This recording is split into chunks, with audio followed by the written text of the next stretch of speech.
ang ating Bombo International News correspondent na si Sir Denmark Swede para po sa mga update po na yan. Sir Denmark, kamusta po? Good morning mula dito sa Pilipinas.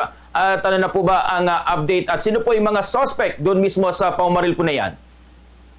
Good morning, Bombo Frami. Good morning sa mga listeners ng Bombo Radio Dagupan at saka good morning sa mga karating probinsya kung saan yung signal nakakarating. Mula rito sa Sydney, Australia, oras namin 11:43 ng umaga. Yes, at Sir Denmark, tinawag po ito ng Prime Minister ng Australia na isa pong isang terror attack at ito ay tinatawag po no, na isang pag-target dito mismo, no, isang act of evil, anti-Semitism, na target po yung mga miyembro po ng Jewish or mga Hudyo. So, ngayon po ba at napatunayan na po ba iyan, Sir Denmark, at sino yung nasabi pong mga suspect dahil binabanggit na mag-ama po ito? Totoo yan, Bombo Frami. Kahapon, ang nangyari, 6:40 ng gabi rito sa Sydney. Pero marahil magtataka kayo, bakit medyo maliwanag? Kasi dito sa Australia, summer season kami ngayon. So, ang aming sundown between 7:30 to 8 o'clock ng gabi. So, ibig sabihin, hanggang oras, maliwanag yan.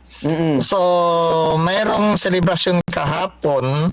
Actually, it will run for a week sana, yung Hanukkah Festival. Yung Hanukkah Festival, yan ay sineselebrate ng mga Jews to celebrate yung pag-recapture ng Jerusalem noong 2nd century from a foreign occupier. So, yun yung festival na yan. So, lahat masaya. All of a sudden, may mag-ama na nagdala ng baril at bigla na lang namaril from footbridge patungo dun sa mga celebrants. So, ang estimate crowd kahapon is more than 1,000. So can you just imagine kung easy target sila na walang kalaban-laban? Initially, akala ng mga tao, it was just a fireworks. Pero it took them siguro, Bombo Frami, almost a minute to realize na ito ay baril. And with that, may mga casualty po tayo, Sir Denmark.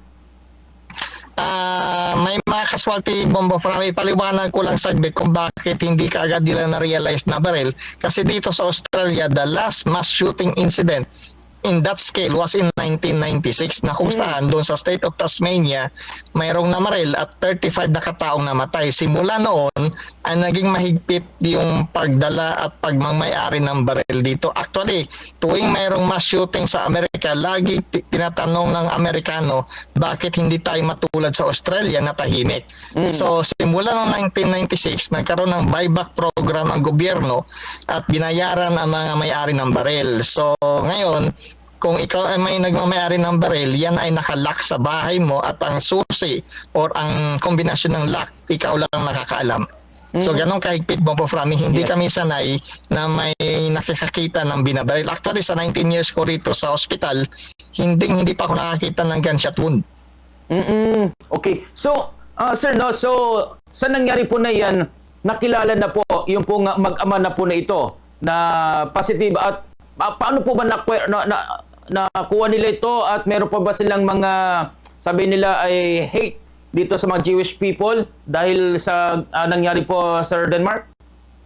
Na-identify, Bombo Frami, yung based doon sa driver's license. Kasi dito sa Australia, ang driver's license mo is just like a national ID. So doon ang lahat ng datos mo makikita ng pulis. So actually, ang kanilang bahay ay nilusob ng mga New South Wales Police at saka Australian Federal Police. Since this is declared as a terrorist attack, so ang Australian Federal Police ang magdilid ng investigasyon. So identified sila. At saka may tinapon pa nga pala sila, Bombo Frami, na pipe bomb. So unfortunately, hindi pumutok. At saka doon sa footage na nakita nyo na isang bystander na umagaw ng baril. Buti na lang at naagaw niya. Potentially, he saved several more lives. Kasi kung hindi niya naagaw yun, marami pang namatay. At saka itong background nung umagaw ng baril is also a Middle Eastern background. Buti na lang na siya nakaagaw kasi kung hindi, ang backlash sa kanilang community is mas patindi. Okay. At meron po bang grupo po na kinabibilangan po itong mag-ama po na iyan? At parang may sila po ba ay sanay po sa gumamit po ng baril, sir? Itong ama Bombo Frami, kung saan ito ay napatay ng mga pulis, ito ay nagmamay-ari ng licensed firearm. 6 ang kanyang baril. So, sanay sila. Alright. And hindi na po wala naman pong grupo na kinabibilangan pa, Sir Denmark.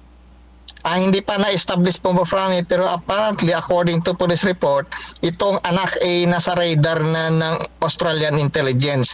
Kaya lang, kung bakit ito ay nakalusot, yan ay aalamin sa mga susunod na araw. Yes. Sir Denmark, meron na pong agam-agam yung po mga Jewish people po dyan na dahil po sa takot ay gusto na pong umalis po sa Australia.